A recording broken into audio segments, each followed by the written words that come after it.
Good evening. Today is Tuesday, November 16, 2021. The time is 5 p.m.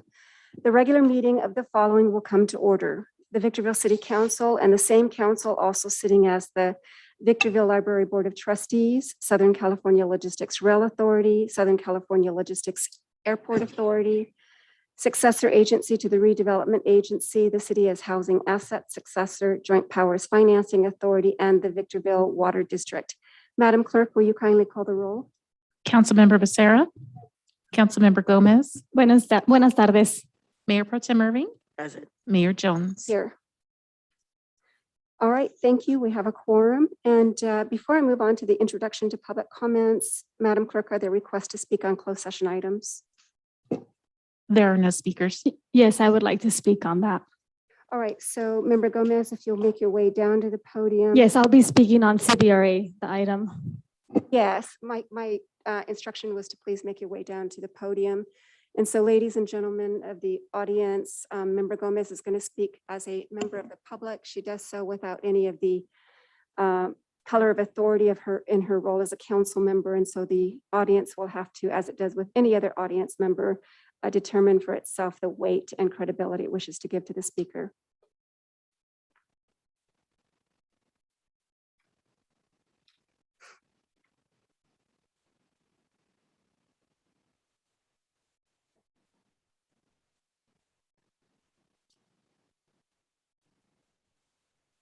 Welcome, Ms. Gomez. Yes, so I want to talk a little bit about the CBRA. We have a lot of meetings that are still coming forth. The meeting that we had for Spanish only was very detrimental to our communities. Zoom, a lot of our individuals who are Spanish speaking only did not have the capacity or the capability. I had to meet with a couple of them to try to understand myself. The Zoom, usually there's a button that you click on and it takes you right to the Zoom link. I know I do that with this council meeting all the time, but that one for some reason was a little off and I had trouble myself. So going forth, I would hope that the city council and the redistricting partners, along with Andre and Keith Mesler, would take consideration of future meetings when they're via Zoom, facilitate, maybe have a small virtual video to help individuals facilitate. There's a lot of concerns. And despite the fact that some of those concerns may have seemed or perceived by a lot of its employees and a lot of the people who were watching, it was very pertinent to CVRA and the redistricting manners of community, language, and the desire to be more participatory. A lot of those concerns were the lack of representation at the dais currently.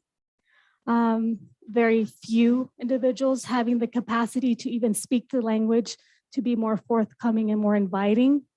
And it wasn't able to be portrayed as such because we did have someone whose capability for interpretations was not amenable to the community of interpretation for Spanish, which that was very demeaning to the language itself. So very unfortunate. So I wanted to make sure that each one of you in your language, mother tongue, knew the difficulties that my community and some of you that might aspire to help different languages try to be more understanding to what is happening with the CVRAs, more receptive as today's day goes on forward. Thank you for listening to my concerns. Thank you, Ms. Gomez. Mr. Metzler, have we received any complaints about people having difficulty connecting to Zoom during those community meetings? No complaints have been reported to us. And the interpreter that we had at the transportation center, that was a proper interpreter? It was someone that the city hired to interpret. I'm sorry, Madam Mayor, I'm having some audio. Can you restate that? Sure. So the meetings, for example, at the transportation center, it was a proper interpreter, someone that the city hired specific for that. That is correct. We actually retained a firm that actually provides those services. They're actually certified interpreters. So we have a high degree of confidence that language interpretation was provided correctly. And then same thing for the Zoom workshop.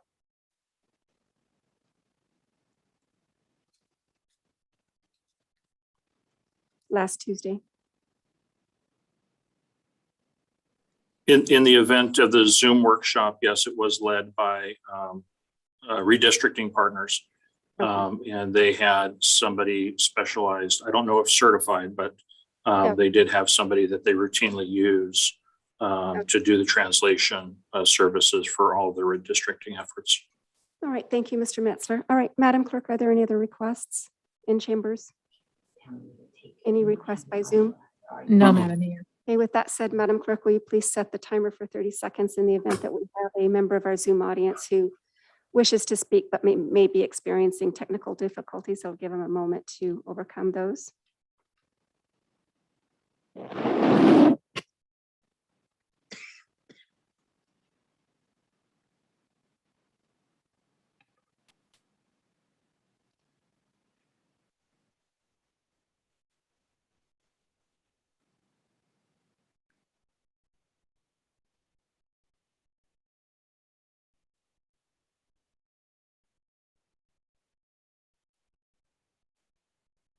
Thirty seconds has lapsed and there are no additional speakers. Okay, so with that said, our public comment period is now closed and the chair brings the item back to the council. We're moving on to declaration of closed session items. Mr. DePortnowski.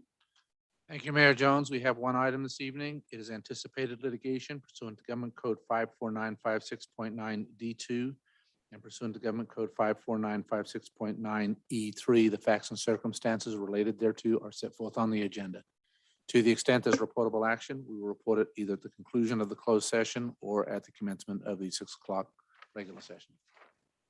All right, thank you very much. All right, with that said, we are now in recess to closed session. We'll resume open session at 6 p.m.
Good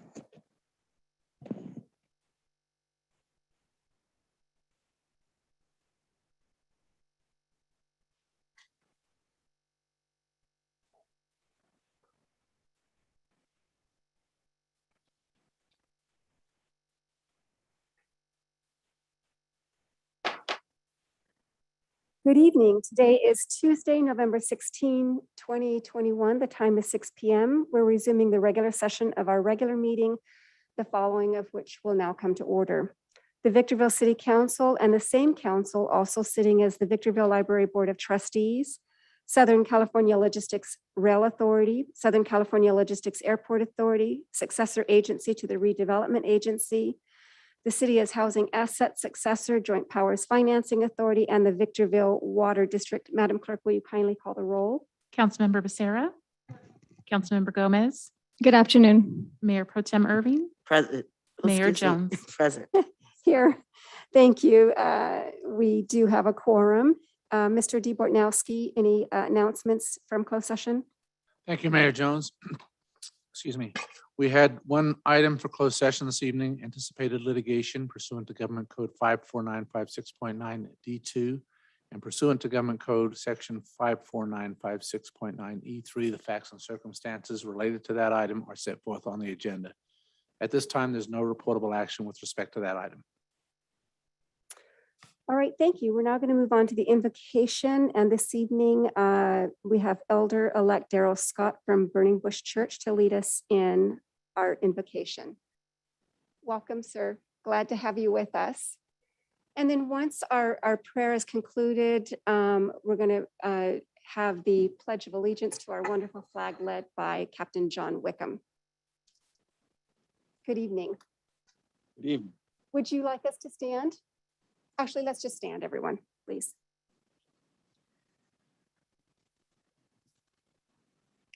All right. Heavenly Father, we thank you for this day, God.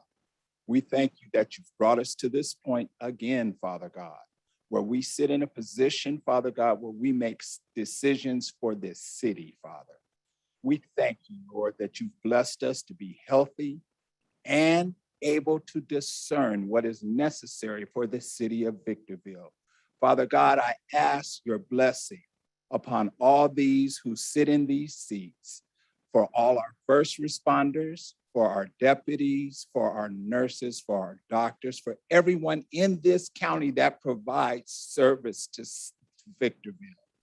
God, we thank you and we pray that we do what is necessary to make this city healthy, whole, and grow to its greatest potential. In Christ's name we pray. Amen.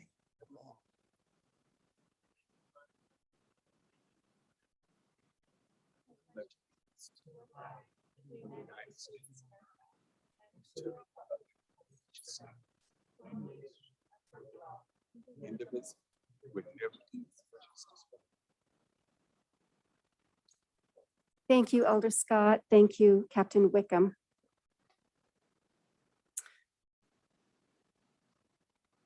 All right, at this time, we're going to move on to the presentation of the agenda. Madam Clerk, any revisions to the agenda?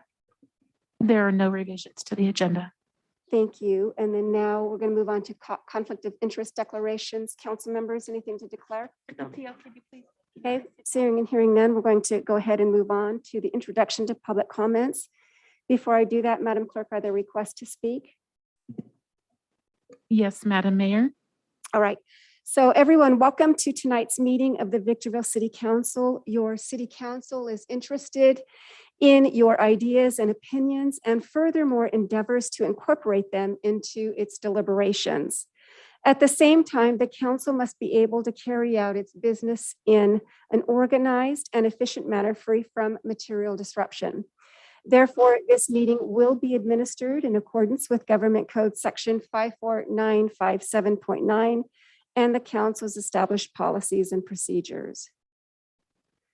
Individuals may speak on agenda items or on issues not posted on the agenda during the public comment section, providing those issues are within the subject matter jurisdiction of the City Council. Individual speakers may address the council once per public comment period and once per each public hearing item for up to 3 minutes. Additional time may be allocated for appeal hearings in accordance with the city's adopted policies and procedures manual.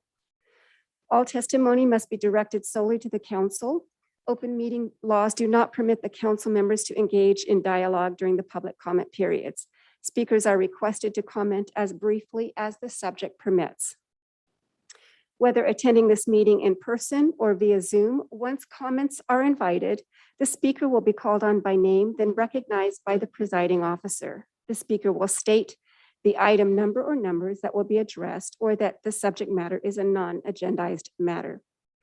Audience members may not disrupt, disturb, or otherwise impede the orderly conduct of this meeting, and those who do are subject to removal from the meeting pursuant to Penal Code 403. Your understanding and cooperation are appreciated. All right, Madam Clerk, maybe we have our first speaker from in chambers, if there are any. Chef Basil. Good evening, Mr. Kimbrough. Welcome. Madam Chair, before I start, may I approach the bench? Yes, thank you for asking.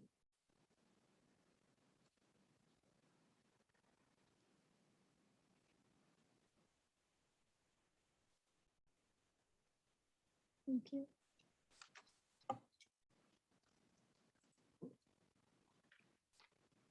You're on, Mr.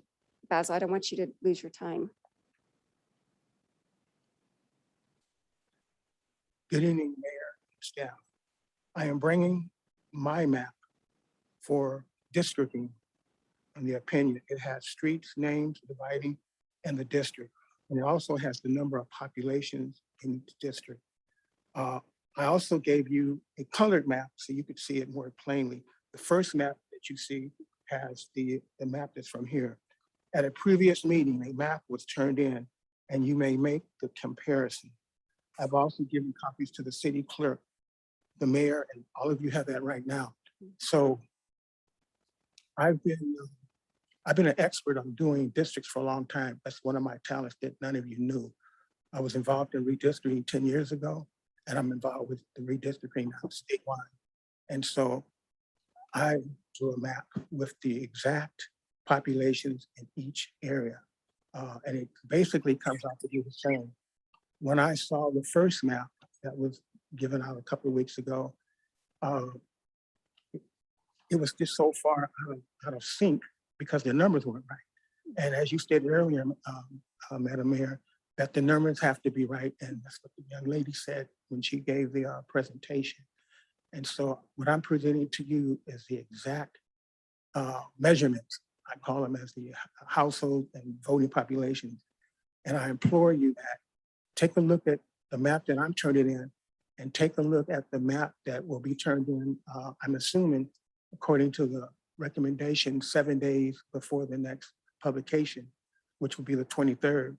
And if the maps don't compare, then something's wrong, because I'm a numbers guy and they're a numbers guy too. In fact, they have a great reputation, you know, a very great reputation. A lot of people use them, whether it's on the DM side or the REAP side. And so I just asked you to take a look at my map and compare the comparison.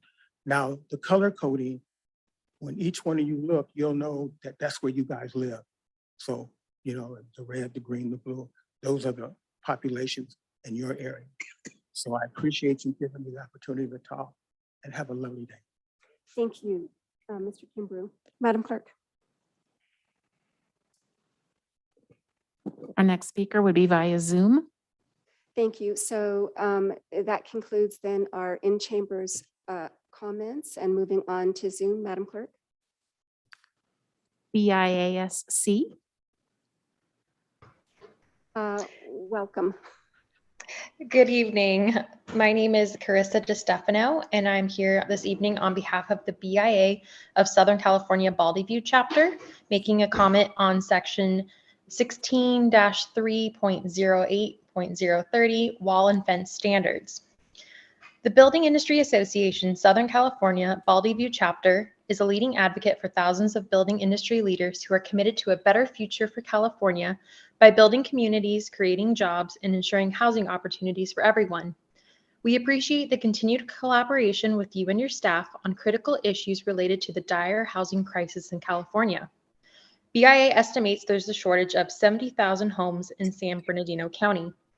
Unfortunately, like many cities, Victorville also continues to struggle with a significant shortage of housing. The answer to the dire housing shortage in Victorville and cities across the Golden State is supporting policies that remove barriers to new home affordability. We have several policy recommendations under discussion with your staff to address these challenges, and we'll bring them to your attention in the near future. The most pressing reform we respectfully request you to add to the City Council agenda next month would be consideration of the BIA Code Amendment to forego the city's current cost prohibitive exclusive block wall mandate in favor of allowing the limited use of vinyl fencing between new residential homes. This family-friendly policy reform will eliminate the need to pass on an unnecessary and significant cost burden to aspiring home buyers. Likewise, we urge the City Council to grant the BIA an opportunity to provide a brief presentation to the City Council as part of this discussion. We recognize the Planning Commission's recent 3-0 recommendation to delay the discussion of our code amendments until a land use element is adopted in July 2022. However, we respectfully disagree on a further delay as we first brought this recommendation to the attention of staff in the fall of 2019. The historic pandemic certainly provided a good reason for delay of this discussion in 2020. However, over the past year, the housing crisis in Victorville has only worsened, and the costly block wall mandate remains a significant barrier to affordability, especially among minorities. The opportunity to provide immediate and significant affordability relief for families struggling to purchase their first home in Victorville deserves an open and transparent public hearing. Thank you for your consideration and our request to discuss this important reform without further delay. Thank you very much. We appreciate it. Madam Clerk? Our next speaker is Larry Mason. Good evening, Mr. Mason. Welcome.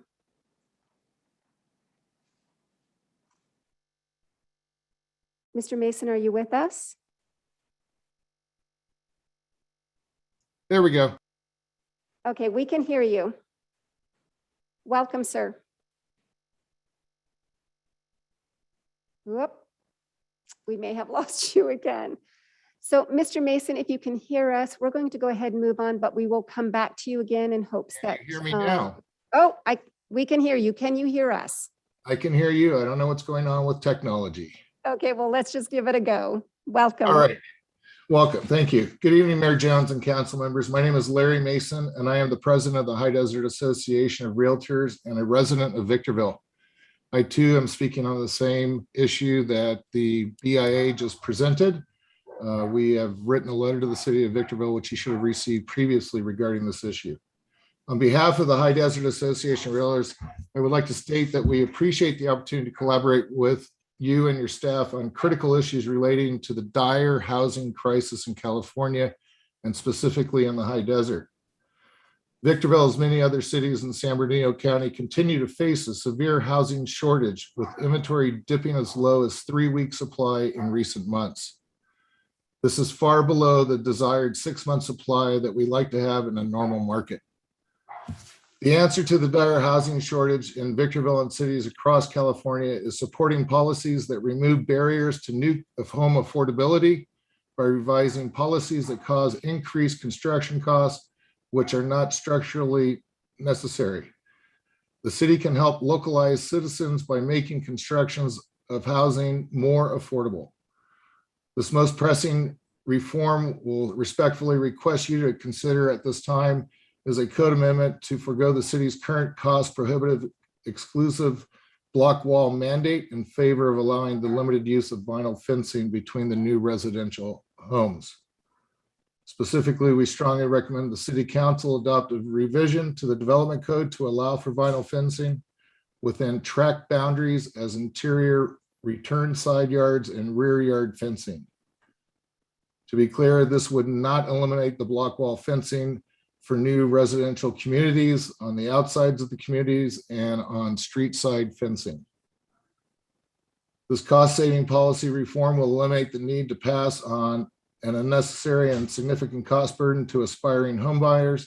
In comparison to the vinyl fencing, a block wall can add approximately $10,000 to the cost. As you may or may not be aware, that over the past 12 months, we've approached almost a 30% inflation in value in the high desert.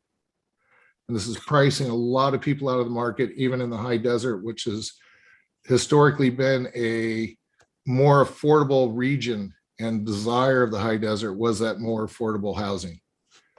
I appreciate your time and thank you for your consideration of our request to add this code amendment. Thank you, sir. Madam Clerk? Galaxy A12. Welcome, sir or madam. Good evening, Madam Mayor and Council. This is Maggie Martin. I hope you all are doing well. Can you hear me? Yes, and Ms. Martin, do you have a particular agenda item that you wish to speak to or non-agenda item? Two unrelated non-agenda items, Your Honor. Sure. Are you ready?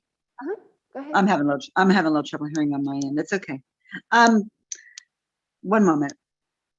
So I'm going to state my secondary concern first. And I just want to be, I'm at my wit's end at trying to be socially correct, politically correct, whatever you want to call it, about this redistricting or this districting thing. I'm not on board with it, no way, shape, form, or fashion. And I'm not the type of woman who's going to, or person who's going to sugarcoat it and pretend like it's the right thing to be doing, because I do not agree with that. I do not agree. And I think it's unfortunate the city, beyond any doubt, is being forced into this position. And I take issue with Mr. Rafferty on that level for the letter that I read, the documents when this all came about, that says basically this, and an 8th grader can see through it and understand it, that if you don't do what we want, CVRA or his plaintiffs, so to speak, then this is going to be the net result. The end result is you're going to be sued. That is a threat, no matter how like I said, any 8th grader could see that. So I have nothing but utter contempt. It's hard for me to even watch a meeting. I can't even watch those workshops. I'm so disgusted with it. So that's one issue. The more important issue is simply this. It has been since roughly June, July of 2020, well over a year ago, when Ms. Gomez was dealing with, and the city was dealing with, the EDD fraud case with her. And one of the things, I'm going to be honest with you, I have never said this, and I'm going to tell you, it pains me to the core of my being to say I am disappointed. I'm disappointed, not in any specific person, but in the council or the staff as a whole, because this word is thrown around so loosely and so consistently. Transparency, transparency, transparency. And yet we have not seen, and we all know there's a resolution or conclusion, because it's been months since she lost her appeal hearing. So I'm asking that this council please pay respect to the people, the taxpayers and the citizens of Victorville, and everybody, to put forth a formal statement as to what that resolution, what was the end resolution with that issue. I do believe that the public does have a right to know that. Otherwise, I just thank you so much, Madam Mayor and Council. Thank you, Madam Clerk. There are no additional speakers, Madam Mayor. Thank you. With that said, Madam Clerk, will you kindly set the timer for, how many speakers did we have by Zoom? I believe 3. Okay, will you please set the timer for 30 seconds so that if we have anyone on Zoom that's experiencing technical difficulties, this will give them some time to overcome that, should they wish to speak.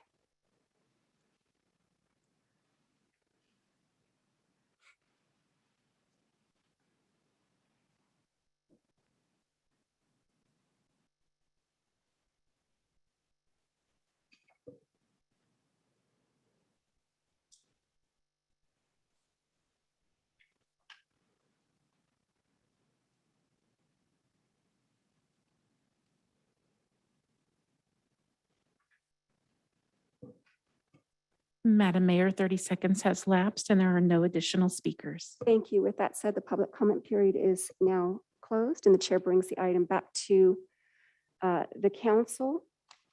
We're going to now move on to our first business in order, which is public hearings, beginning with item number 1. This is the notice of exemption for a traffic signal at Village Drive and Tawny Ridge Lane. Mr. Metzler, will you please introduce the item? Thank you, Madam Mayor and members of the council. Yes, this item is a public hearing item that really serves as a precursor to us getting an award of funds. Getting the approval of the funds to be released, then the commencement of our procurement process, and then ultimately an award of construction for a signal that is proposed at the intersection of Village Drive and Tawny Ridge Lane. Specifically, this item is dealing with complying with the CEQA regulations, and therefore the item particularly is a request to approve a notice of exemption, which will help us satisfy the environmental requirement. Once and presuming approved by this council, notice of exemption will be submitted, and we expect then the release of funds to be forthcoming in such that it'll allow us to move this project forward. The author on this item is your city engineer, Mr. Brian Gangler. He's available for any technical questions or comments you might have. All right, thank you, Mr. Metzler. Madam Clerk, will you please read the recommendation? That the Honorable City Council approve the notice of exemption for a traffic signal at Village Drive and Tawny Ridge Lane. Thank you. All right, with that said, we're going to go ahead and move on to technical questions for clarification by members of the council as it relates directly to the staff report and the agenda item. We'll begin with Member Becerra. Thank you, Madam Mayor. Mr. Metzler, if I may, I just have a question for Mr. Gangler. Mr. Gangler, if this is approved, what is the time period for completion of this signal light due to the fact the materials are backed up?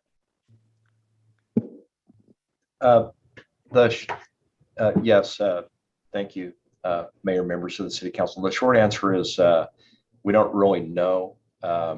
We can give a rough estimate because it's going to take some time to get the funds allocated through the California Transportation Commission. And there's a 2-month lead time for that. And they only meet every other month usually.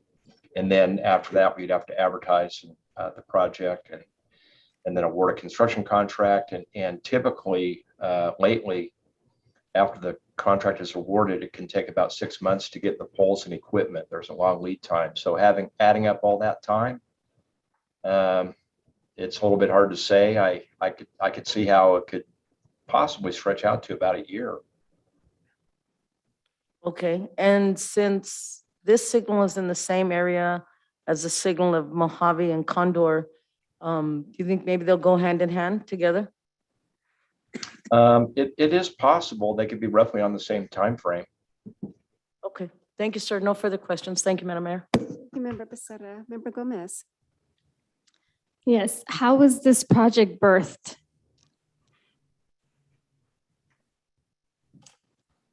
What was the catalyst for the project? Would you like me to answer that, Mr. Metzler? Yes, thank you. The way this project came about is we applied for a Highway Safety Improvement Program grant. We thought this was a good candidate that would score well, and it did. And so it got grant funding for a new traffic signal. And that's how this project came about. So since this was a particular good candidate, does that mean there were other alternative as good candidates and there was a list? We looked at several possible projects, but this was one that we submitted for the grant application. Was this the only one in submission?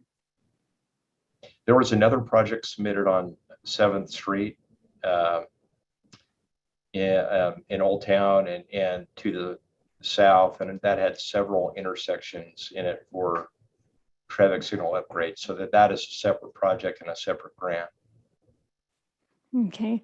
And why is this item, quote unquote, a notice of exemption placed as a public hearing versus a written communication? We have gotten legal advice from our city attorney's office that that is the appropriate way to notice for an environmental clearance. So it's typically a public hearing.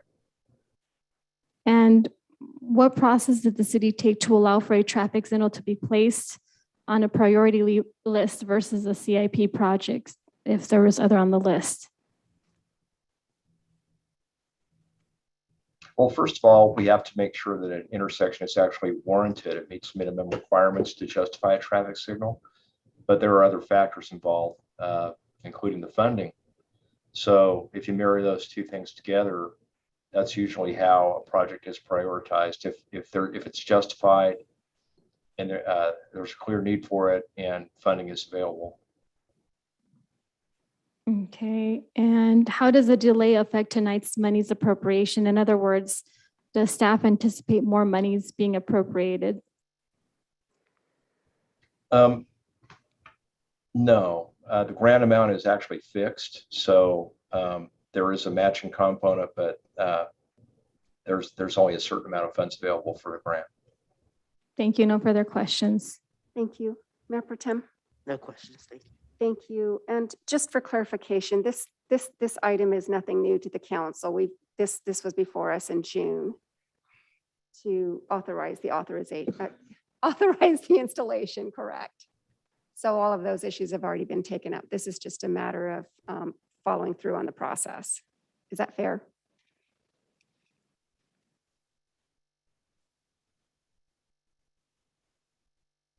Is that a question? Yes. Is that a fair Okay. statement, Mr. Metzler, Mr. Gingler?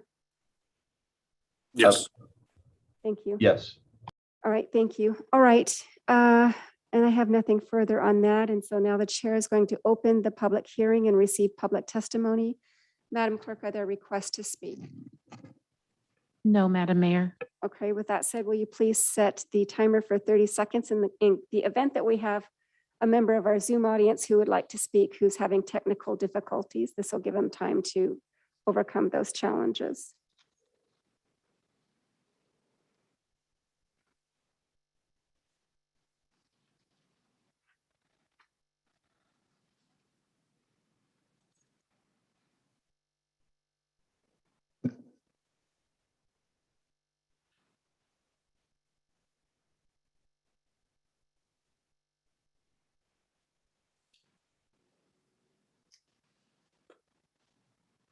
Thirty seconds has lapsed and there are no additional speakers. Thank you. With that said, the chair closes the public hearing and brings this item back to the council, and the chair invites a motion from the Victorville City Council. Madam Mayor, I move that we follow staff's recommendation for notice of exemption.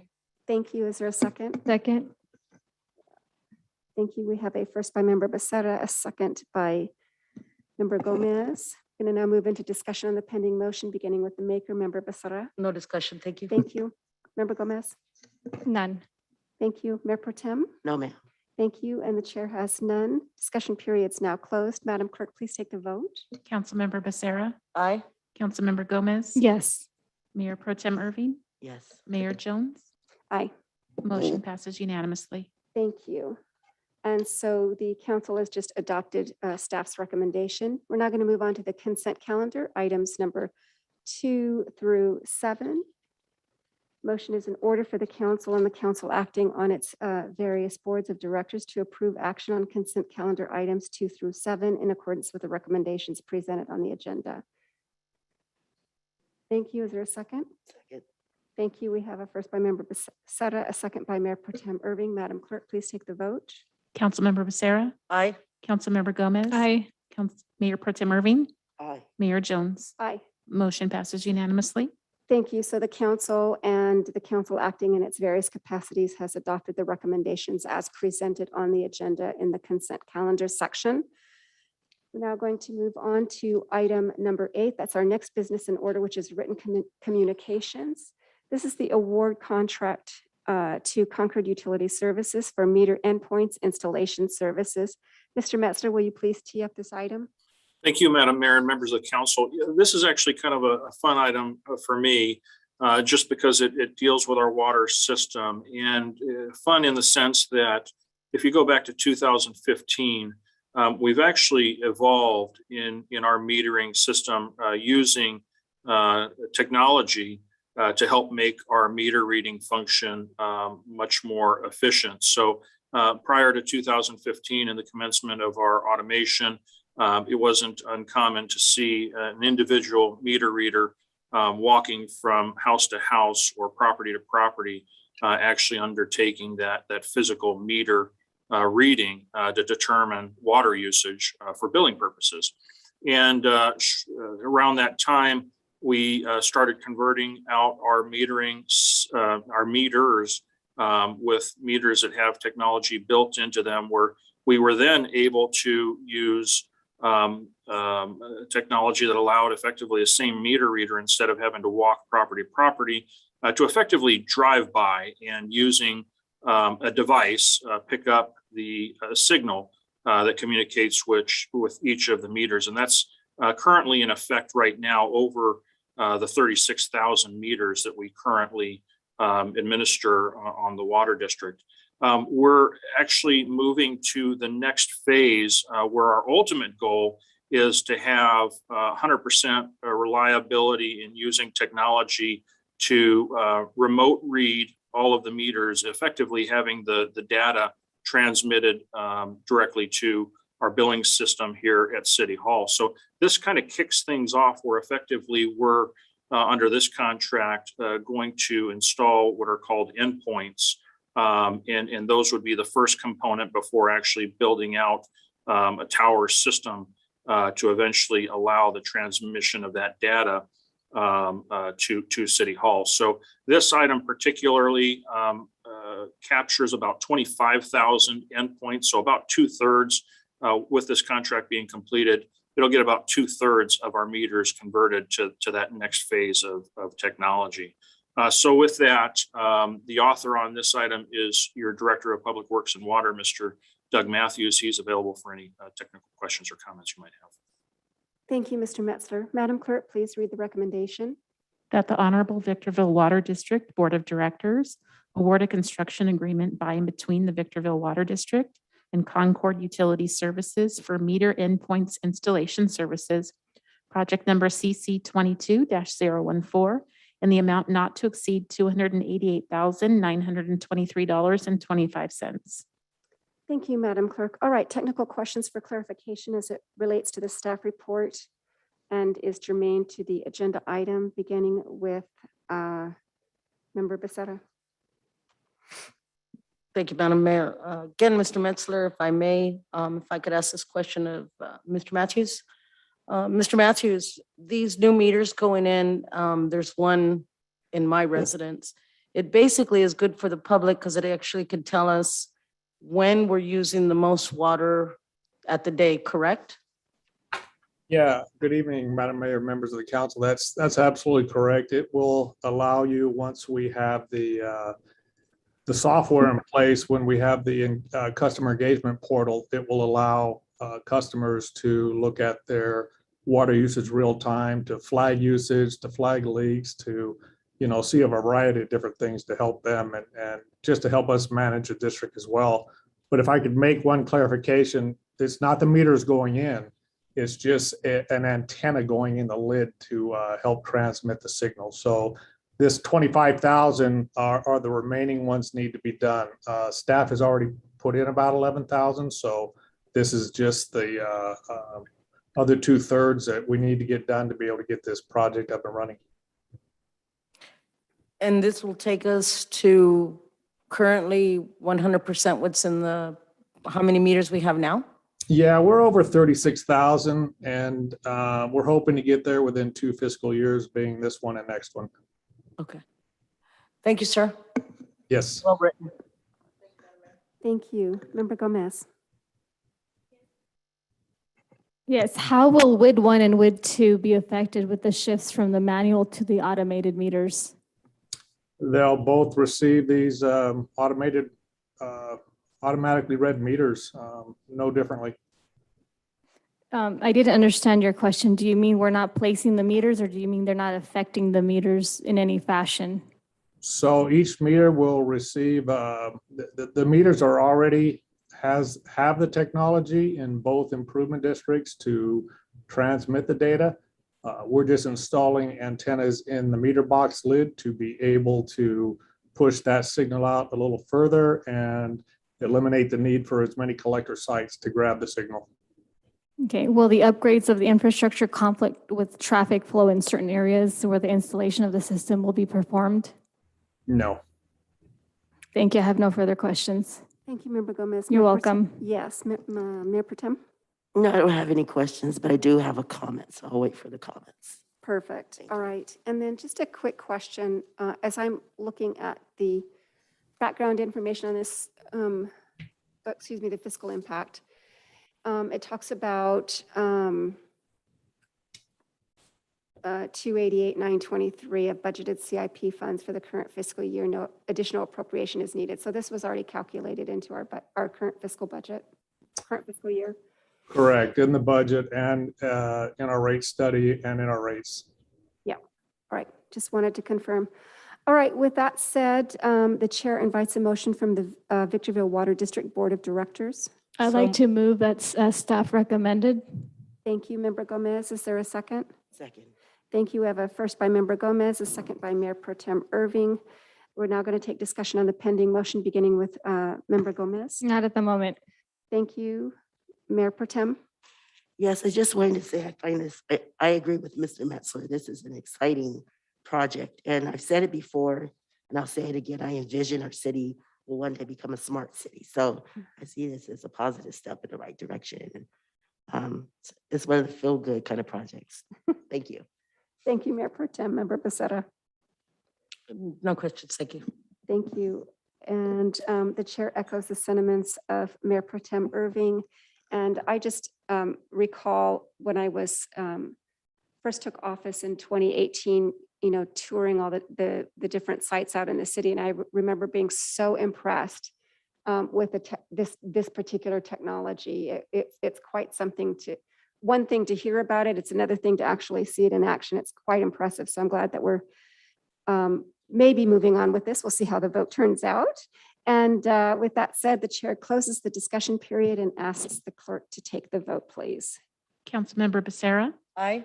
Councilmember Gomez. Yes. Mayor Pro Tem Irving, Aye. Mayor Jones. Aye. Motion passes unanimously. Thank you. So the Victorville Water District Board of Directors has adopted staff recommendation. Now going to move on to item number 9, which is the award of contract to Four Seasons Roofing Incorporated for the West Winds Sports Center and West Winds Activity Center roof restoration. Mr. Metzler. Thank you, Madam Mayor, members of the council. Yes, next up on our priority list of improvements to city facilities is the West Wind Sports Center. And this council is aware that we've been doing everything we can in terms of patching and band-aiding the roof system for that facility. This item actually deals with the restoration, of that roofing system altogether, basically to get us an extended life out of that facility. As you know, this facility is currently serving as our interim homeless shelter, and ultimately we'd like to restore it back to serving recreational purposes once we have our wellness and recuperative care facility built downtown. But with that, this item is submitted by your building official, Mr. Kevin Collins. He's available for any technical questions or comments you might have. All right. Thank you, Mr. Metzler. Madam Clerk, the recommendation, please. That the Honorable City Council award a contract to Four Seasons Roofing, Inc.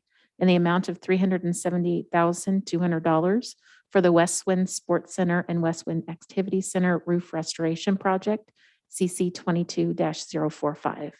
All right. Thank you so much. All right. We're going to now move into technical questions for clarification as it relates to the staff report and tied directly to the award of the contract. And we're going to begin with Member Gomez.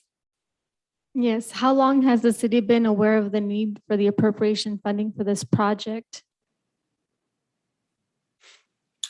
Well, we've been aware of the need for the appropriation dating back to the preparation of this budget, but it became more evident to us when we had an emergency repair in the last fiscal year.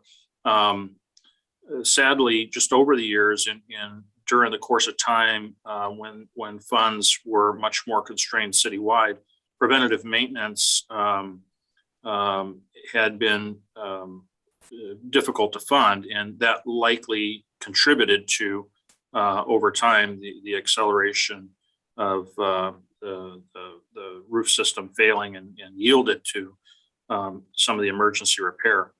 We don't want to be surprised with any more emergency repair, so that's why we've included this in this year's budget. Are all the monies from the grant exhausted in this item's agenda, or there's going to be any extra monies that are going to be reappropriated if there's an inflation in costs?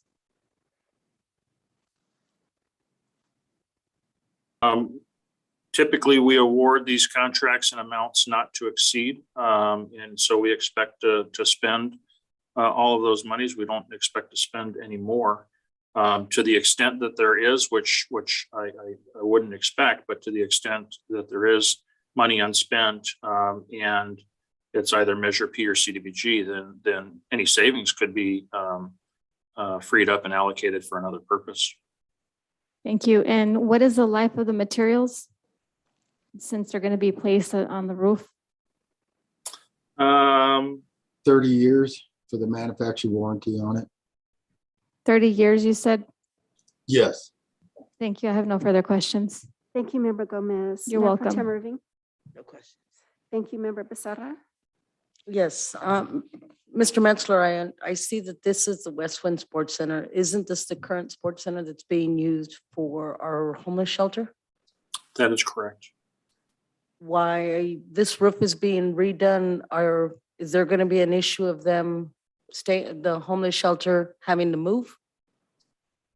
I don't believe so, but Kevin, if not, can you answer that question, Kevin? No, they should be able to repair the roof with the occupants inside.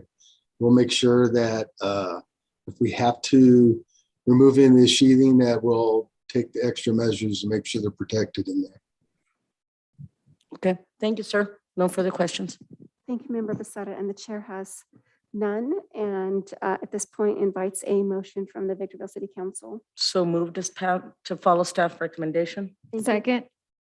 Okay, we have a first by Member Becerra, a second by Member Gomez. Moving on to discussion on the pending motion, beginning with Member Becerra. No discussion. Thank you.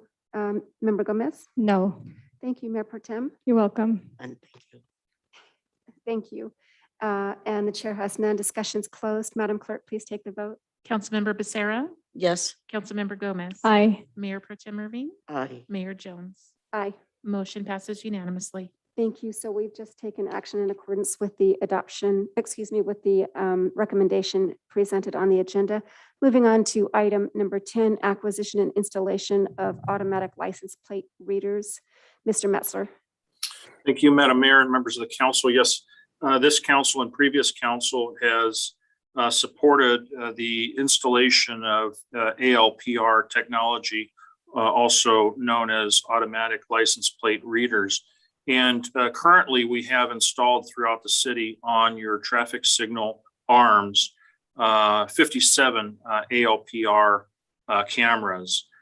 This item particularly provides for or recommends for an award of an additional 50 ALPR cameras, again, also to be installed throughout the city on your signal arms. But among those 50 units, 29 would actually be identified as single lane cameras, and 21 of those would be identified as dual lane cameras. With the council's approval tonight of this item, and after the completion of the installation, that would take your total count of ALPR cameras to 107.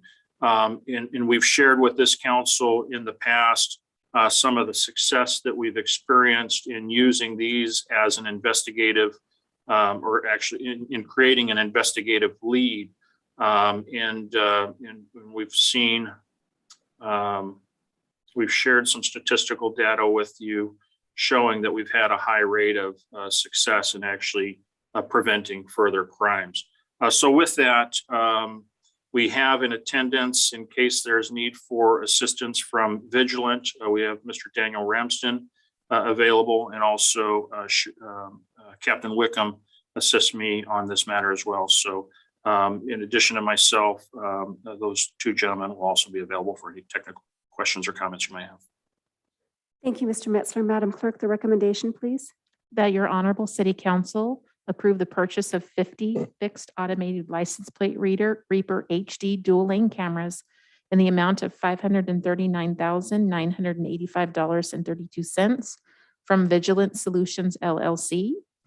Approve the enterprise services agreement for automated license plate recognition program services for a period of 1 year. Approve a construction agreement in an amount not to exceed $72,175 with Simons Mobility, Inc. for the installation of said 50 cameras, and authorize the city manager to execute said ESA and construction agreement and any transactional related documents to effectuate this transaction. Thank you, Madam Clerk. All right, we're going to get into technical questions for clarification, beginning with Mayor Pro Tem Irving. Yes, thank you very much, Madam Mayor. I have a few. First of all, I want to say that I continue to support automatic license readers, but I do have a few questions.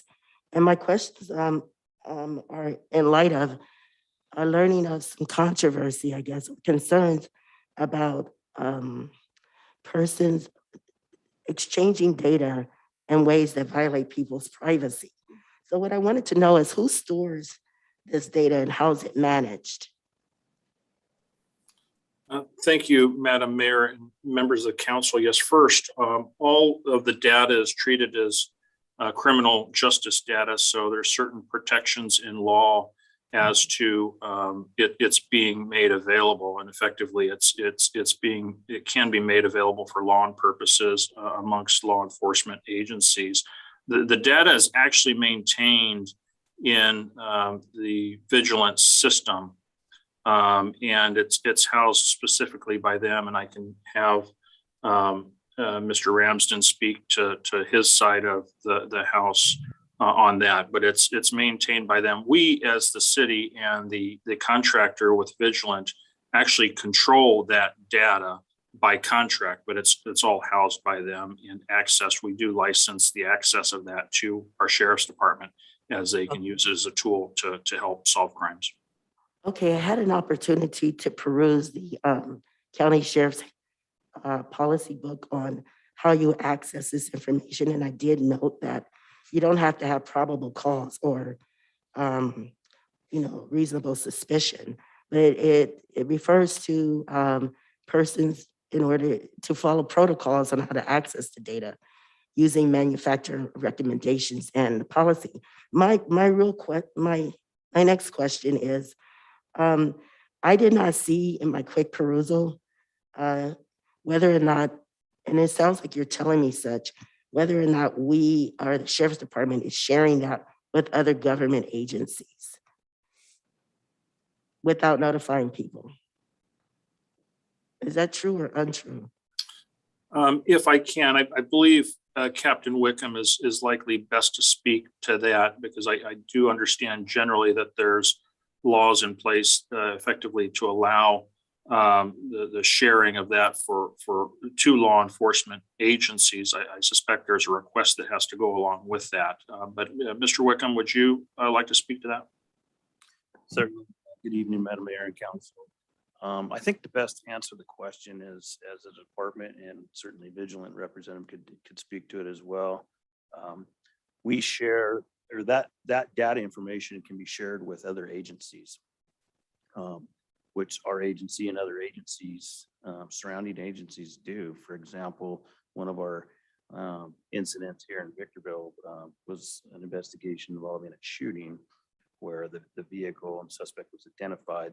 The proper, warrants and so on and so forth were, signed by a judge. We entered that to the system, but another agency in Northern California who has the ALPR, because they can tie into the system, they get the hit on our vehicle as well.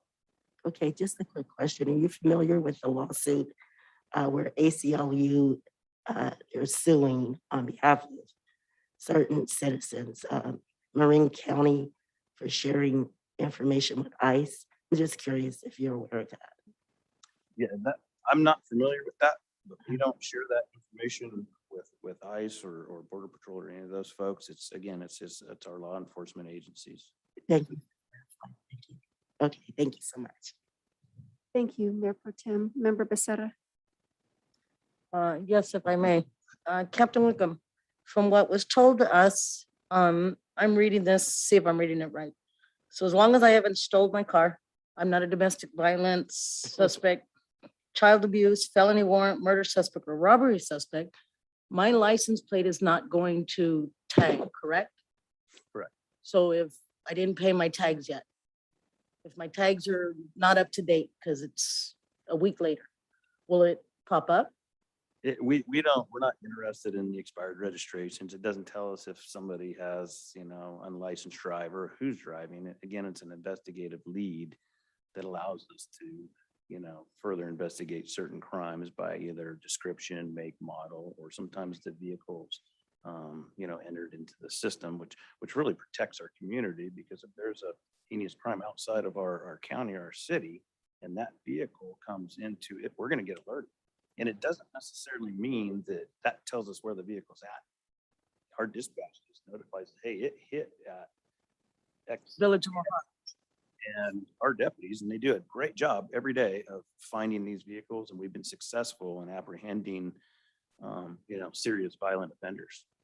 If I might, Madam Mayor, I'd like to just expand on that a little bit, just to give an example as to what we're actually tracking, because I think that's a good example to start with of something we don't track, which is expired registration. But what we certainly do track, and effectively what triggers an investigative lead, the stuff that we're investigating are auto thefts, arson, assault, domestic violence suspects, attempted murder or murder suspects, child abuse suspects, felony warrants, and robbery, burglary suspects. So those are the types of active crimes that we actually track and attempt to respond to.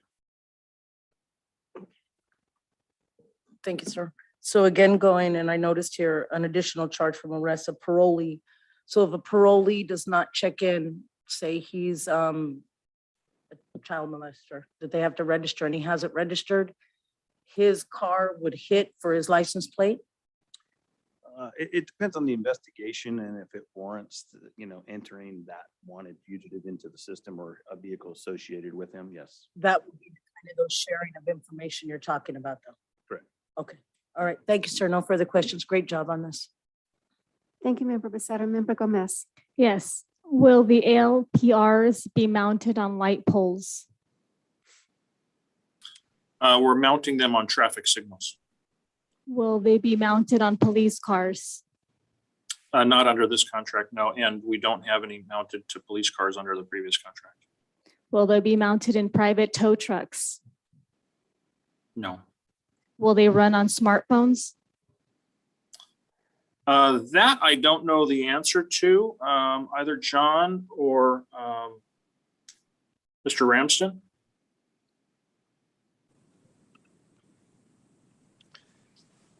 The cameras. Yeah, these cameras, sorry. Good evening, Madam Mayor and Council. This is Daniel Ramsden from Vigilant Solutions. So these will not be running off of smartphones. And what is the plan of action when the county sheriff stopped the wrong vehicle or the wrong person? We let them go.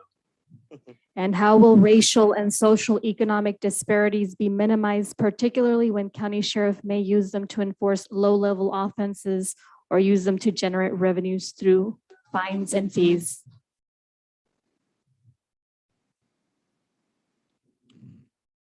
This system is utilized to, again, that are wanted fugitives or vehicles and or persons of interest. And again, it's an investigative lead. We still have to seek out search warrants and things through the courts. and exactly why it's an investigation to prove or disprove someone's involvement in a crime. And what entities and individuals will be the oversight of these automatic license plate readers? Our sheriff. Well, the entities, first starts with Vigilant and the city. Of course, they're providing the hardware, but also a part of this item is a services agreement where we're contracting with them for the actual software support and data storage. So we're the primary, and we effectively license the usage of that system to the sheriff's department. And how will data be tracked when the county sheriff uses this data to reveal detail about a person's life, which can lead to privacy concerns?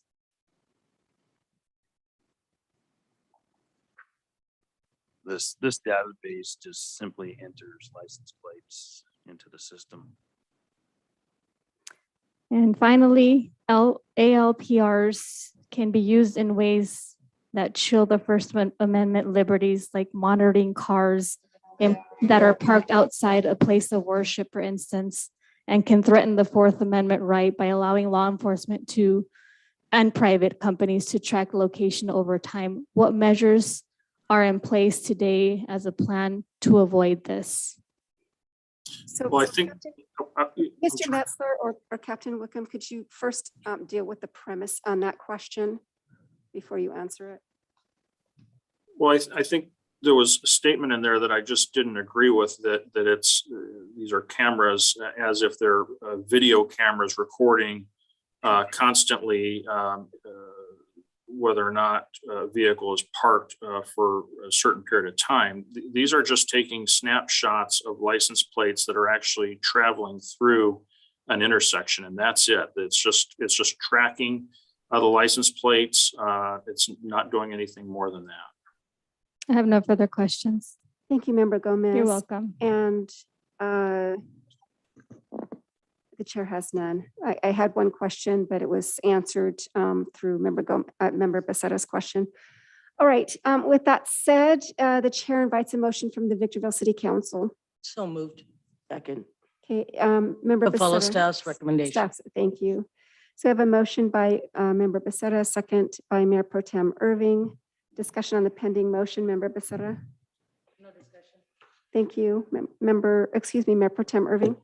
No, ma'am, thank you. Thank you, Member Gomez. Very alarming.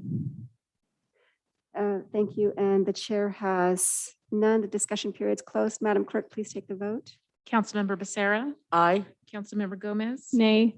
Mayor Pro Tem Irving. Aye. Mayor Jones. Aye. Motion passes with Councilmember Gomez voting no. Thank you. So the Victorville City Council has taken action to adopt the recommendation presented on the agenda. Moving on now to item number 11. This is the settlement agreement between the City of Victorville and Jaume Lee. Mr. Metzler or Mr. DeBortnowski. Thank you, Madam Mayor. Yes, if I think it would be appropriate to turn it over to Mr. DeBortnowski at this time. Yes, yes. Certainly. Thank you, Mayor and council members. This is one of these standard settlement agreements that has previously been reviewed or discussed with the council members in closed session. That discussion obviously is a privileged discussion, but what we have established here is a settlement agreement consistent with the prior direction of the city council. And this would basically avoid the appeal by this property owner. Obviously, it was an illegal cannabis grow, and they are willing to settle these cannabis grow for an amount equal to $51,802 and pay all of the code compliance and cost recovery costs of the city. That I'm welcome any questions. Thank you, Mr. DeBortnowski. All right, Madam Clerk, will you please read the recommendation? That the Honorable City Council approve the settlement agreement by and between Jaume Lee and the City of Victorville in regards to citation number 24022 and authorize the city manager to execute said agreement. Thank you. So before we move into questions for clarification, just as a friendly reminder to my colleagues that this was in fact a closed session item and to be judicious with remarks so as to protect and honor our confidentiality laws. We're going to begin with Member Becerra. No questions.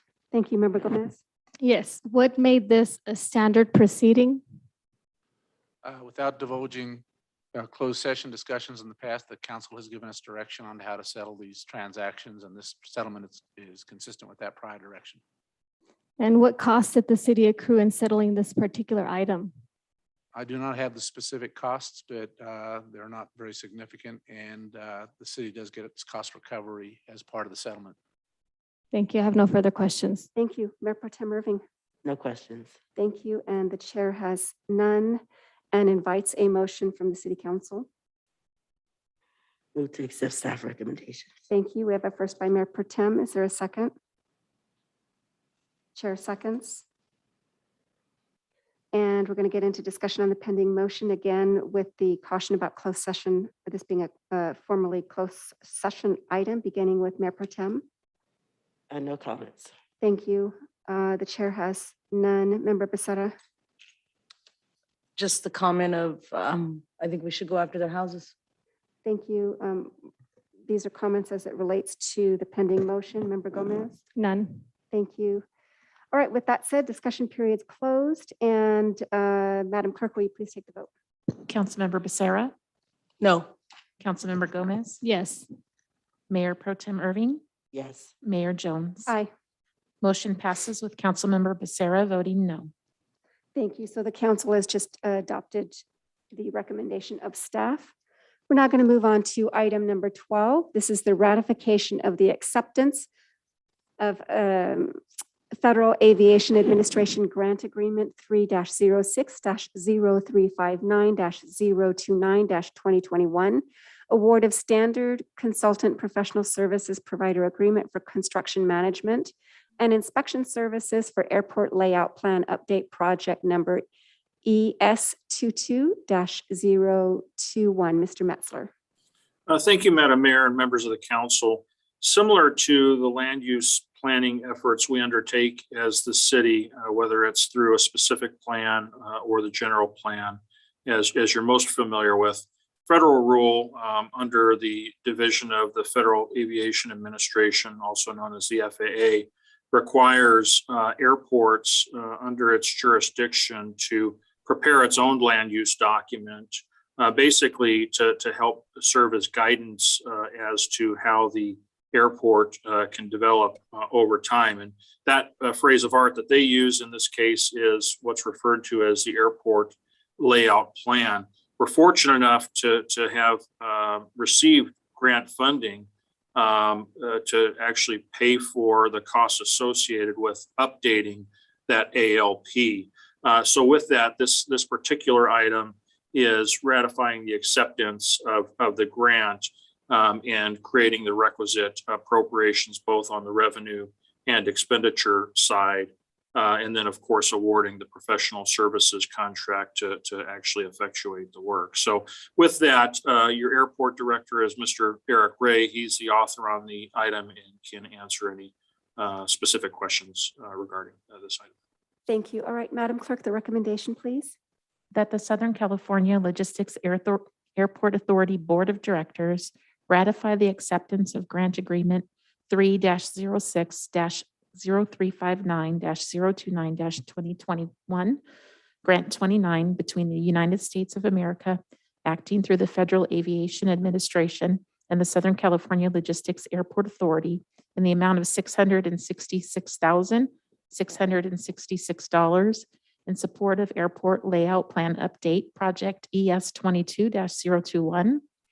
Adopt resolution number SCLAA 21-015, increasing budget grant revenues by $666,666, budgeted grant expenditures by $666,666, and approve the award of a standard consultant professional service provider agreement to Burns and McDonnell Engineering Company, Inc., in the amount not to exceed $594,996 for construction management and inspection services in support of the Airport Layout Plan Update Project ES22-021.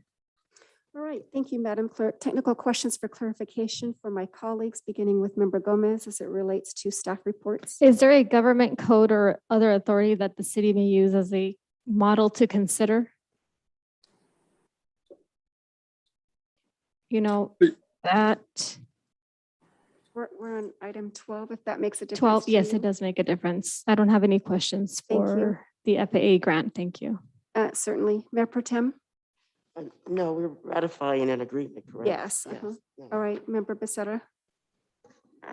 Yes, Mr. Ray, thank you very much for this. Very well put together. It's been one of the newest ones. I read it and got it. And when we do receive the grant, is there a time limit that we have to spend the money in? There's a 3 to 4 year window by which we have to spend the money. But more pressing, we really want to get this done for our own purposes to aid in future growth of the airport. So you'll see this project done far faster than that. Thank you very much, sir. No. Thank you. Thank you. And the chair has no questions and invites a motion from the Southern California Logistics Airport Authority Board of Directors. I'd like to move the item as recommended by staff. Thank you, Member Gomez. You're welcome. Is there a second? Yes. All right, so we have a first by Member Gomez, a second by Mayor Pro Tem Irving. Discussion on the pending motion, Member Gomez. Not at the moment. Thank you, Mayor Pro Tem. No, ma'am. Thank you, Member Becerra. No question. Thank you. And the chair has no comments. Discussion period's closed. Madam Clerk, please take the vote. Councilmember Becerra, Aye. Councilmember Gomez. Yes. Mayor Pro Tem Irving, Yes. Mayor Jones. Aye. Motion passes unanimously. Thank you. So the SCLAA Board of Directors has taken action in accordance with the recommendation presented on the agenda. We're now going to move on to item number 13. This is the discussion and possible action on campaign contribution limits. This is an item requested at our last meeting by Mayor Pro Tem Irving. And so Mayor Pro Tem, with your permission, shall I give this to our city manager to introduce? That would be, thank you. Thank you. Yes, Mr. Metzler. Thank you, Madam Mayor and members of the council. Just as background to help with this item, AB 571 was adopted in October of 2019 and amended the Fair Political Reform Act of 1974 to, among other things, clearly establish a campaign limit for cities to be coincident with state limits to the extent the city does not have a local ordinance clearly establishing a limit or no limit, differently from the Fair Political Reform Act. The effective date of AB 571 is January 1st, 2021, this year. Our current municipal code on the subject is found in section 2.18, that is your municipal code, and basically points to the same Fair Political Reform Act of 1974 as stating the current contribution limit. I'm sorry. As our campaign limit. The current contribution limit is 4,900 under that state provision. It has been my opinion that prior to AB 574, the Victorville Municipal Code established a campaign contribution limit to be synonymous with the state limits. That notwithstanding, there are differing opinions in this regard, and therefore, for the purpose of being transparent about the effect of AB 571, I chose to bring the matter to your attention, and you, as the council, chose to ask for this item to bring this forward in public forum. In its simplest sense, I believe the discussion points for council relating to this item are: one, you can do nothing and rely on the state established limit 4,900 and the state's enforcement of campaign limits through the FPPC. Or second, you can establish a limit greater than or less than the state limit by amending your municipal code and developing its own enforcement framework. Or third, you can amend your code and establishing no limit. So with that, I thought that might be helpful for the council to understand a little bit of that background, why we're here with this item, and certainly I'm available for any questions or comments you might have. Thank you. All right. So before I move on to technical questions for clarification, Member Irving, do you wish to further introduce this item in any way? Well, outside of the fact that the law has changed, I think that it is incumbent upon us to have this real rich conversation, especially in light of, I support local control. I think we as a council should make a decision about how we want to move forward as it relates to campaign contribution limits and even, campaign finance reform, even within the city. I do have some concerns though. My concerns are centered on the fiscal impact of what we do. And correct me if I'm wrong, it sounds as if we do nothing and we default to the state's limits, we are not responsible for enforcement. Moreover, if we adopt that we have no limits as a city and explicitly state so in a resolution, what would be the fiscal impact for us? Okay, so we're going to hold that on for questions when we get into the question period, but this is if you. Well, as you right, I just think did. that we should, I think it's incumbent upon us to have this rich dialogue. Yeah, decide as a absolutely. council. Oh, absolutely, Thank 100%. Yes. All right, Madam Clerk, the recommendation, please. Any action is at the discretion of your honorable city council. Thank you. All right, now we're going to get into technical questions for clarification. And Mayor Pro Tem, since this is your item, certainly you can start us off. Well, I've already asked my question, so I put the Okay, cart can you? before- Sorry. So, Mr. Yeah. Metzler, do you recall the question? I remember the last one, which is if we have no limit, is there effectively a need to have an enforcement framework? And my read of everything is that if you have no limit, you basically establish no limit, there's effectively nothing to enforce. So you really don't have to establish an enforcement framework. Okay, and my last question is, because this law has been enacted as of January 2021, is this proper before us? And I'm asking because, well, we decided to default to the Political Reform Act of 1974. It's changed, and thus are we, I guess that's for us to decide. Yeah, and the change I would characterize as just bringing much better clarity as to the application of the state limits to cities that don't have a code that establishes a framework different than the state limit framework. So that's really the fundamental, one of the most fundamental things that affects us is that it just made it more clear in its applicability to us. And speaking to I think it was your first question, but it kind of sounded like a comment with respect to relying on the FPPC. As it currently stands with the law in place, if there were a concern or question over, say, a campaign contribution exceeding the current state limit of 4,900, that would in fact be something we would rely on and defer to the FPPC to actually investigate. Okay.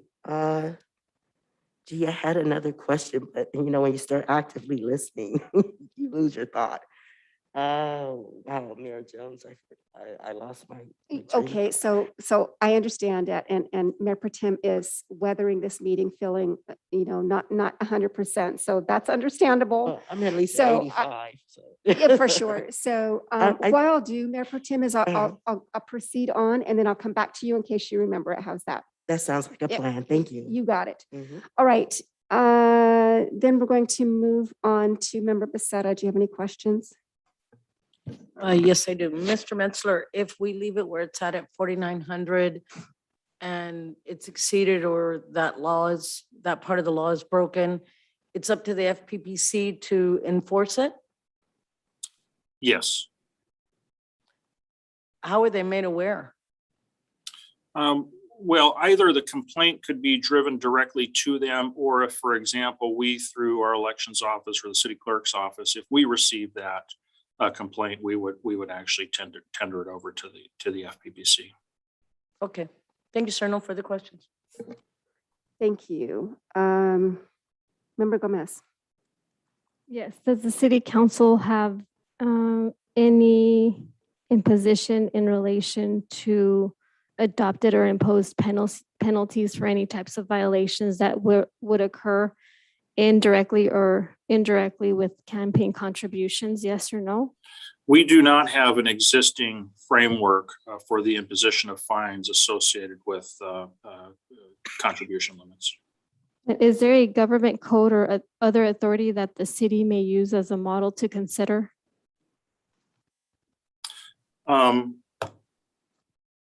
We are relying on the provisions of AB 571.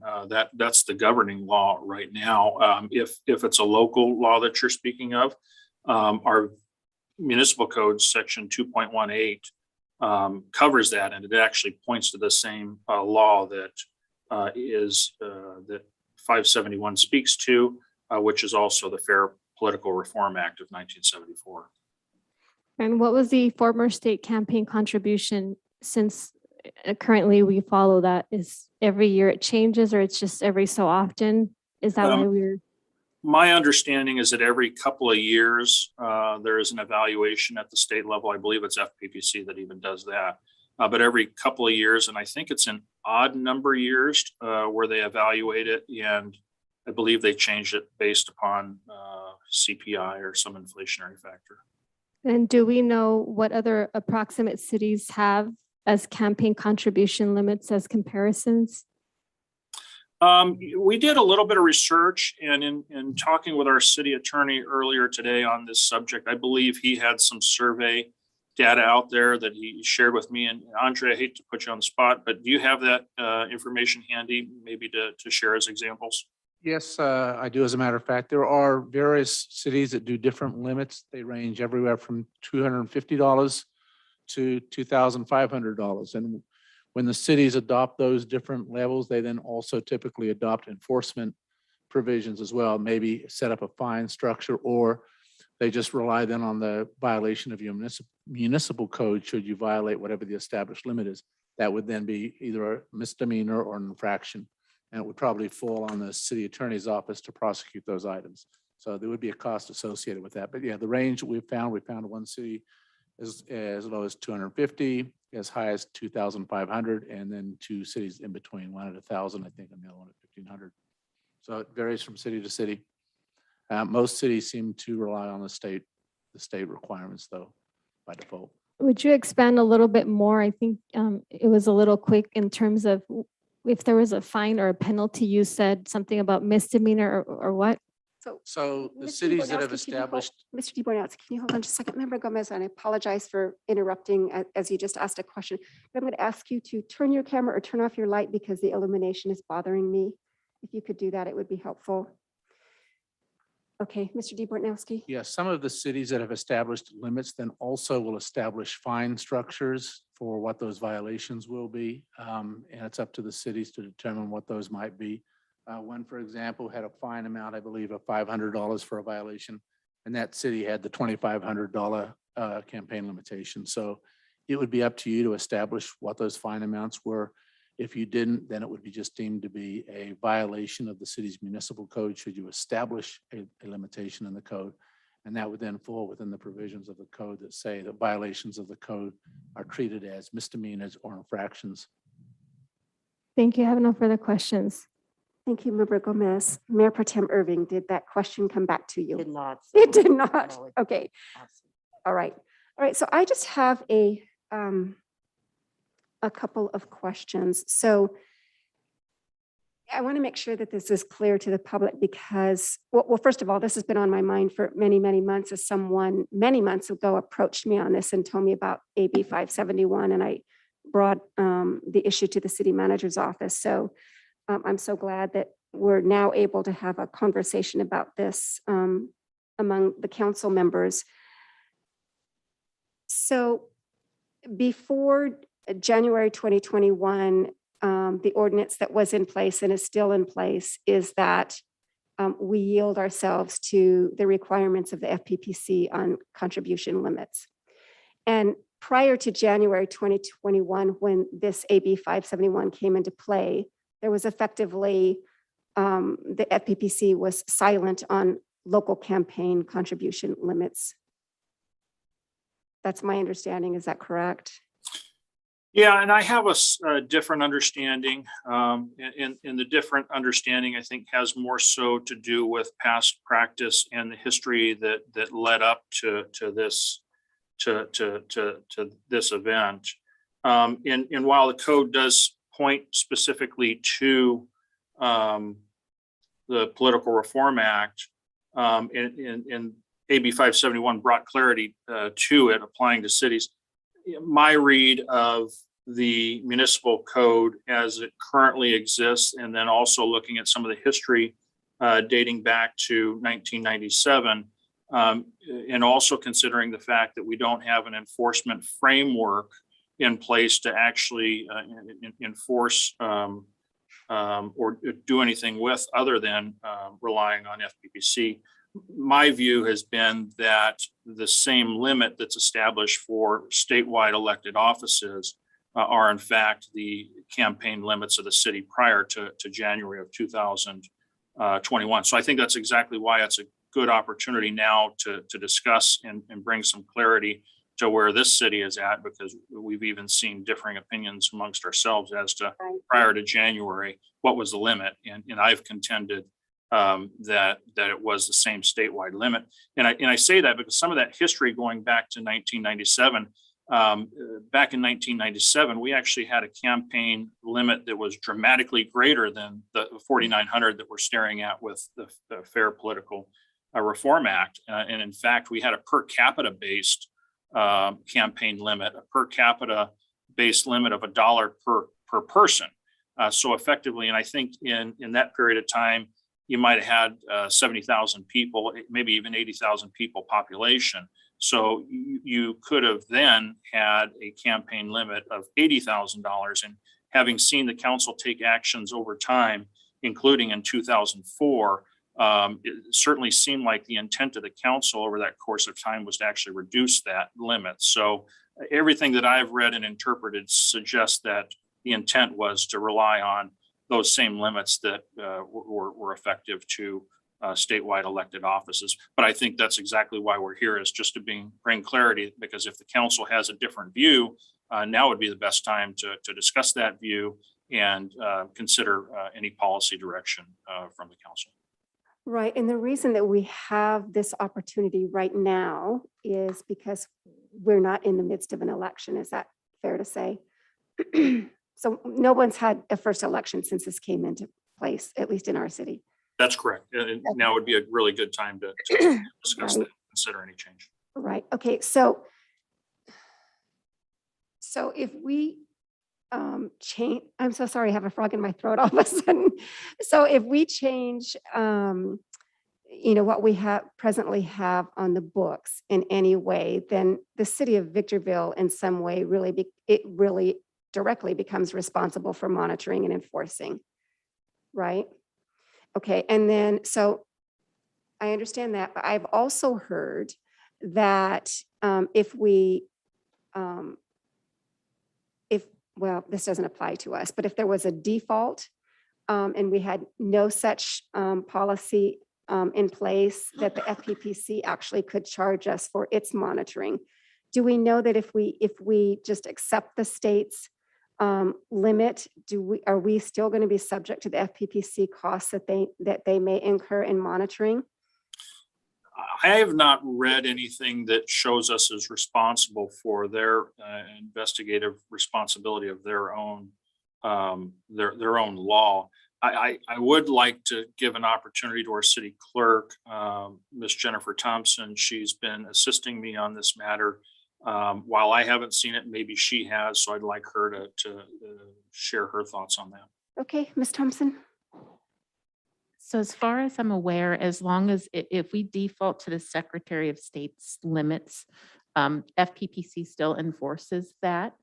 If we choose something other than that isn't their set limit, you can contract with the FPPC for enforcement at a cost. Okay.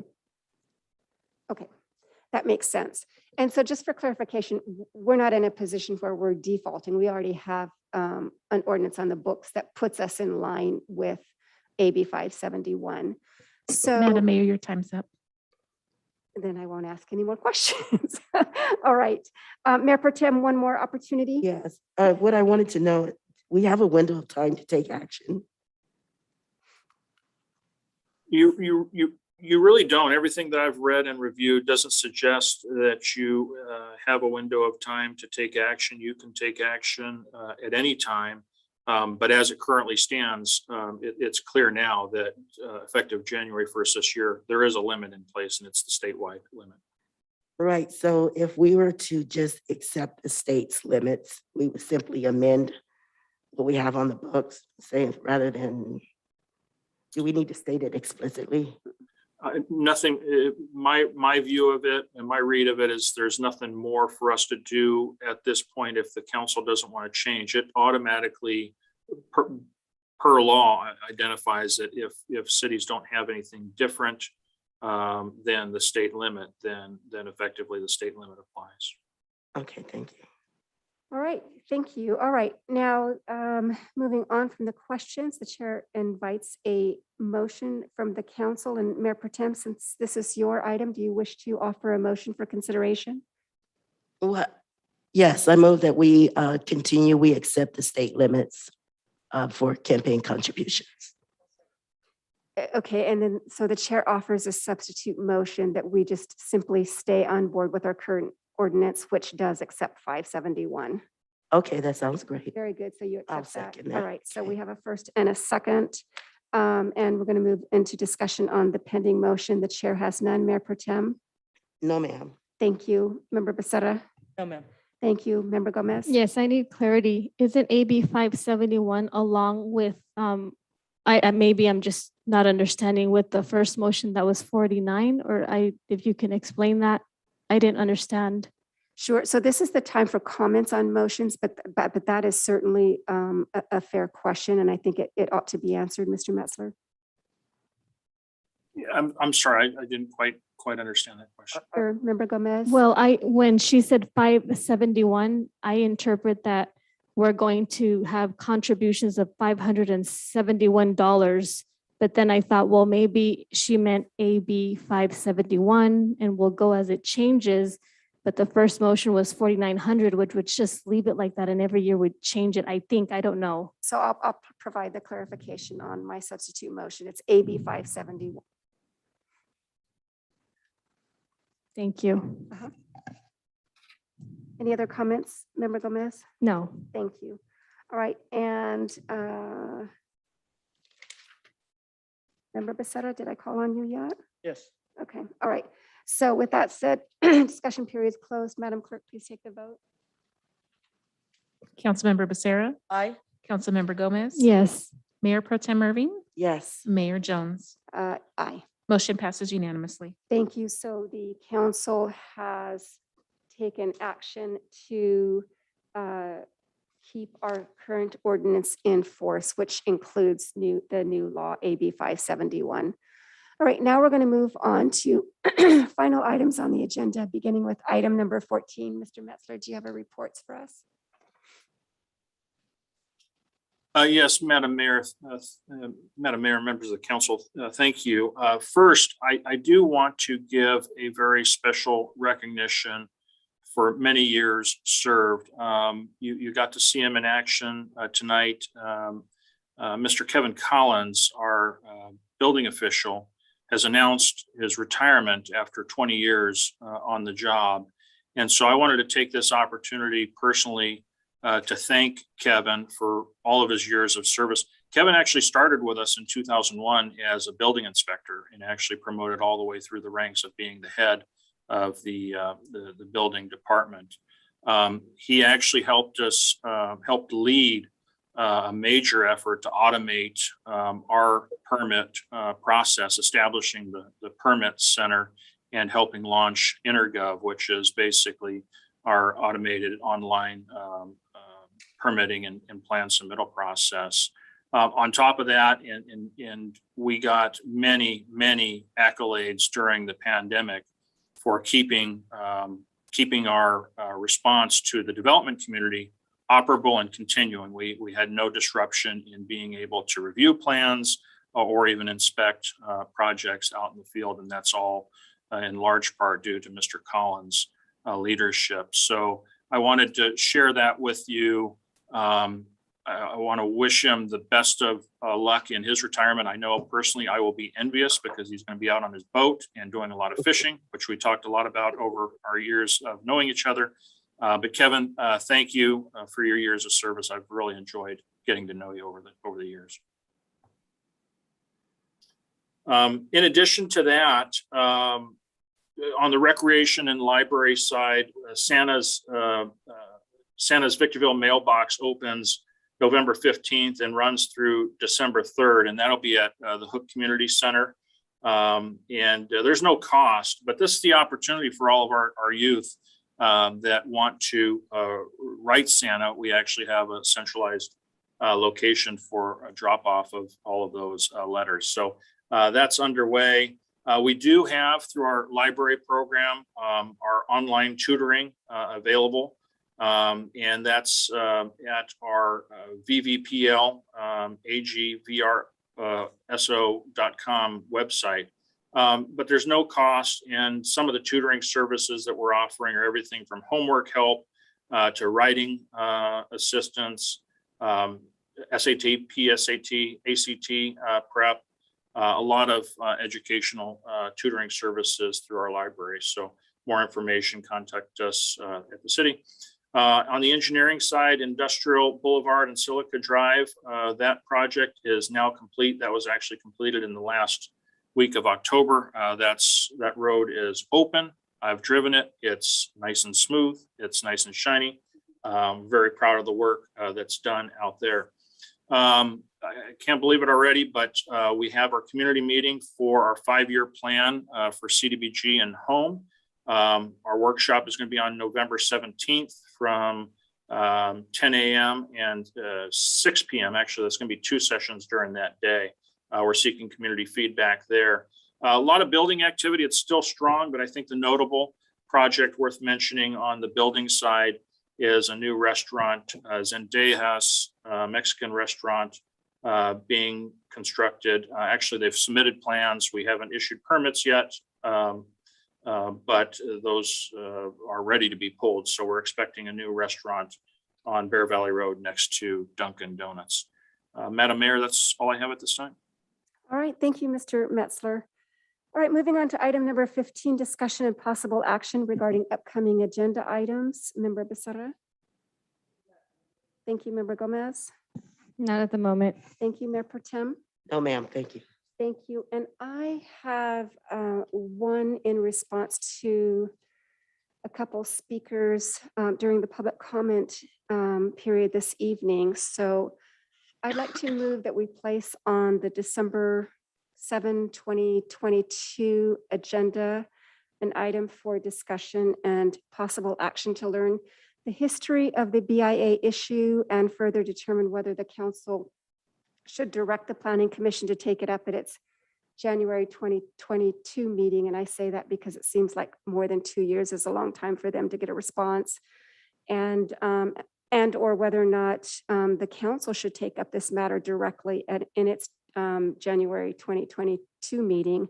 I don't even know if that's legally permissible, and I wouldn't want to step on toes, but just asking for the council's willingness to at least take a look at the history of this and see if we need to do anything. I'll second. Thank you. We have a first and a second. Madam Clerk, please take the vote. Councilmember Becerra. Aye. Councilmember Gomez. I'm just not understanding. Was that the housing issue? Was that what it was? Not, yes, in a sense, but it has to do with the ordinance related to fencing Yes. and the cost of housing. Yes. Mayor Pro Tem Irving Yes. and Mayor Jones. Yes. I'd just like to clarify one item you indicated to be discussed at the December 7th, 2022 agenda. You mean 2020, yeah, 2021, yes, my apologies. But yes. Motion passes unanimously. Thank you very much. All right, so now we're going to move on to item 16. This is reports from council members, and I'm going to take the unusual step of speaking first since I wasn't able to present my comments at the last meeting as we had 2 council members leave and we lost a quorum. So With that said, I'm going to be as quick as possible. So a lot of activity over the last good while. It's been a while since council has